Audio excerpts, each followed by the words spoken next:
Voilà. Bonjour Tanguy, donc je te remercie d'avoir répondu présent. Tu es, pour les personnes qui vont nous écouter, le secrétaire du Rucher École de Durbouy, je ne me trompe pas. Et Exact. tu viens donner ton témoignage par rapport à la situation, la difficulté et la nécessaire adaptation d'un Rucher École en cette période un petit peu troublée de Covid. Et est-ce que tu peux nous donner ton avis, toi, et ton expérience? Disons on est passé au cours en distanciel un petit peu contraint et forcé par la situation sanitaire. Nous, notre formation apicole se fait en 2 ans, comme tous les autres ruchers écoles, je suppose, mais commence typiquement au mois de septembre et se termine 2 ans après, fin du mois d'août, début du mois de septembre. Donc, on est calqué sur les années académiques. Et donc, l'option qu'on a prise, c'est d'assurer un cours d'initiation entre les mois de septembre et novembre, et puis de poursuivre avec les cours théoriques en hiver. Les cours théoriques, on les donne en soirée, donc tous les 15 jours. Et c'est alterné première et deuxième année. Comme ça les élèves, eux, ont cours tous les 15 jours, mais nous, on est appelés assurer les cours chaque semaine. Et donc, les cours théoriques s'étendent de cette façon-là jusqu'au mois de février à peu près. Et puis, alors, les cours pratiques, eux, reprennent à partir du mois de mars et ils ont lieu le dimanche après-midi et ils s'étendent jusqu'au mois d'août à peu près. Donc, on essaie de couvrir toute l'année, toute la saison apicole et à une fréquence aussi à peu près d'un cours tous les 15 jours. Donc, avec l'émergence du Covid, dans un premier temps, quand on a été confiné, on a été contraint à suspendre les cours. Donc, je parle du confinement du mois d'avril. Et dès qu'on a pu ressortir, en quelque sorte, les regroupements sportifs, etc., ont été autorisés. On s'est considéré comme un club sportif et on a donc appliqué les mêmes règles. Et donc, en organisant des groupes plus petits, certes, mais enfin, on s'est divisé entre formateurs, on a recruté un petit peu des assistants parmi nos anciens élèves et on a assuré les cours pratiques de cette façon-là, puisqu'on a 2 implantations pour le Rucher École, c'était assez pratique. Et nos groupes aussi ne sont pas extrêmement grands, donc on a une vingtaine d'élèves en première et une vingtaine d'élèves en deuxième année généralement. Le cours d'initiation a, lui, au mois de septembre, pu démarrer relativement normalement. Donc, il y avait quelques précautions sanitaires qui devaient être prises, mais on avait encore l'autorisation de se rassembler, y compris à l'intérieur. Donc, la plupart de nos cours d'initiation ont été assurés de façon relativement normale. Par contre, les derniers déjà, au mois de novembre, ont dû être faits sur un mode distanciel. Et puis, tous les cours théoriques qu'on a donc assurés depuis le mois de novembre sont aussi assurés en distanciel exclusivement. Donc, on a pris cette décision-là suite aux mesures gouvernementales. On avait guère le choix. Soit on faisait ça, soit on suspendait tout simplement les cours théoriques. On s'attendait quand même à ce que l'épidémie ne soit pas résolue comme ça rapidement. Et on voyait, en gros, la décision qu'on estimait devoir prendre, c'était soit tout postposer d'1 an, soit assurer malgré tout un cours à distance, le mieux donné possible, mais avec les contraintes du distanciel. On a fait la proposition à l'administration wallonne, à Jean-Marc Cheval, qui a accepté la proposition.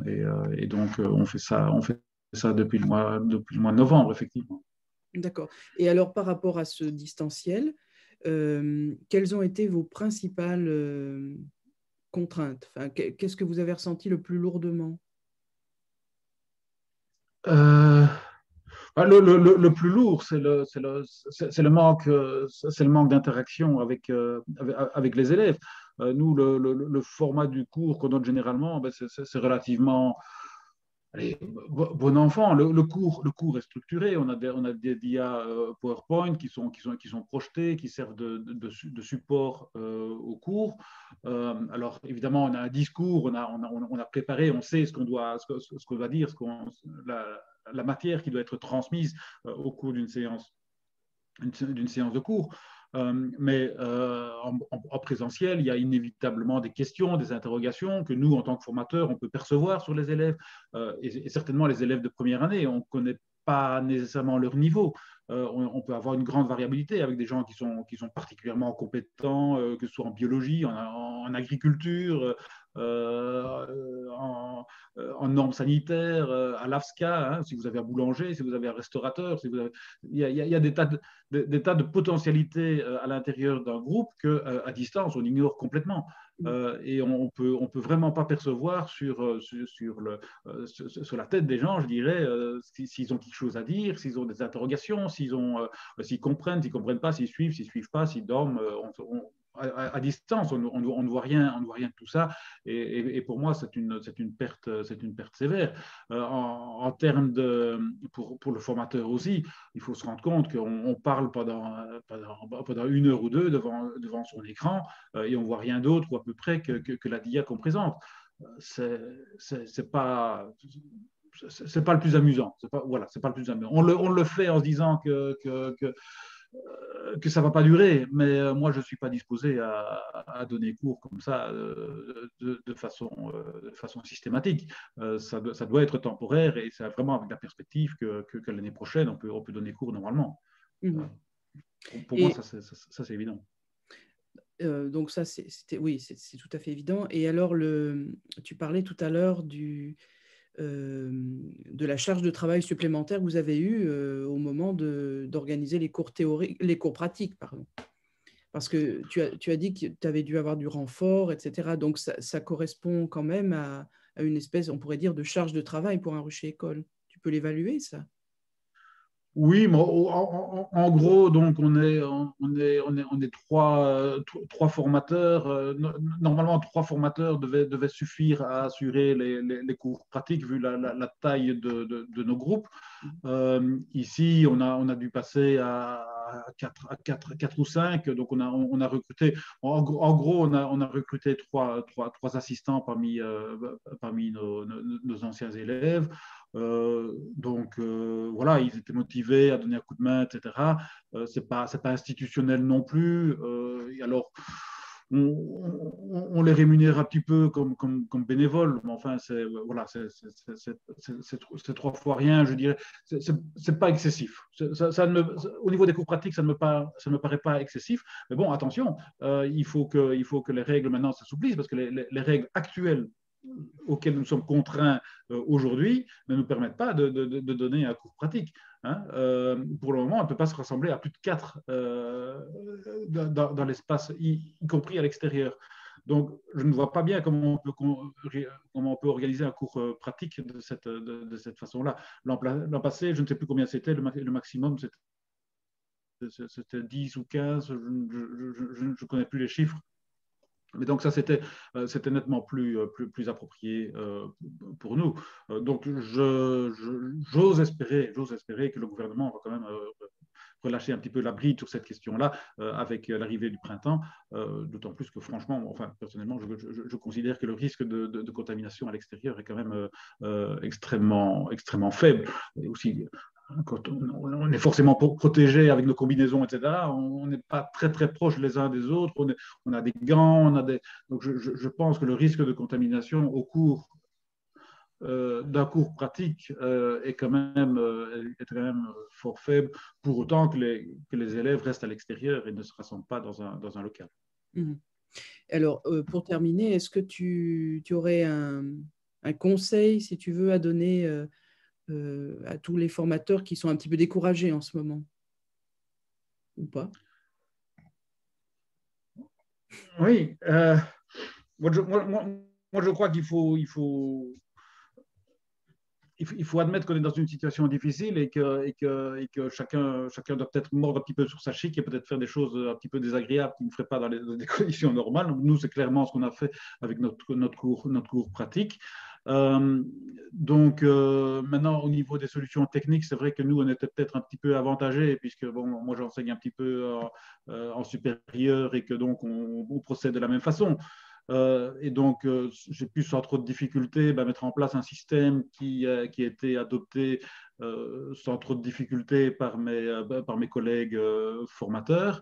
Au niveau des élèves, etc., il faut vraiment avoir une communication très, très fréquente et très rigoureuse. Il faut bien systématiquement rappeler qu'il y aura un cours et que euh, sinon, on risque de perdre énormément de monde. Maintenant, au niveau pratique, nous, on utilise une plateforme gratuite. On a sélectionné Jitsi, qui est une plateforme gratuite et qui fonctionne relativement bien, qui est vraiment très, très, très, très pratique et qui a on l'établit une seule fois, on utilise toujours la même plateforme, les gens cliquent et se connectent, il n'y a pas de mot de passe, il y a pas de... Au niveau sécurité, c'est peut-être pas optimal, mais bon, on a rien à cacher, on est menacé par personne. Hein, donc, et alors, ce qui est intéressant aussi, c'est on peut enregistrer les cours. Et donc, ça, quelque part, c'est un avantage pour les élèves. Ça veut dire que non seulement ils doivent plus se déplacer pour aller au cours d'agriculture, mais en plus, ils peuvent écouter, suivre le cours d'agriculture quand bon leur semble. Euh, maintenant, le gros problème, c'est les questions, c'est les interactions. On essaie quand même d'en avoir un petit peu, mais c'est beaucoup plus difficile. C'est nettement moins spontané. Donc voilà, clairement, c'est un pis-aller, c'est une solution qui nous permet d'éviter de perdre une année de formation. Mais j'admets, et c'est probablement le cas pour tous, que ce n'est certainement pas une solution optimale.